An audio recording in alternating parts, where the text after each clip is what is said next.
स्वाधीनता दिवस पूर्वरु राज्यवासींकु मोहन सरकार बड़ भेटी देबाकु जाउछंती। राज्ୟରେ मधुबाबू पेनसन योजनारे हिताधिकारींकु सरकार टंका देबे। अगस्ट 15 तारिखरे नुआ हिताधिकारींकु भत्ता राशि मिलिपारे बोली कुहा जाउछि। तेबे वर्तमान सुद्धा एनेई कौनसी सरकारी घोषणा होई नाही। जदि आपण आम चैनल को एबे जाय सब्सक्राइब करि नहंती तो सब्सक्राइब करि दियंतु। वीडियो को गोटे लाइक करंतु एमिति अपडेट जानिबा पाए।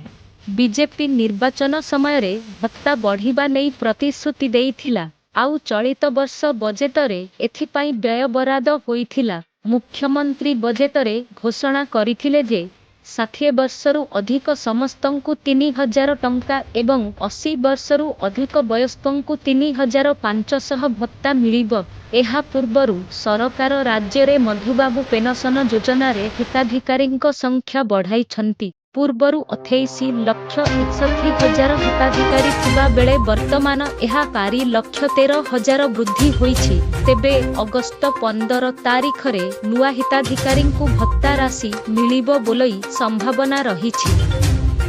सेहीपरि सुभद्रा योजना को नहीं उपमुख्यमंत्री प्रभाती परिडांक बयान आसीछि। सुभद्रा योजना को नहीं महिला माने भ्रमित हुंतु नाही। आसंता 15 तारिखरे एनेई एसओप आसीबो।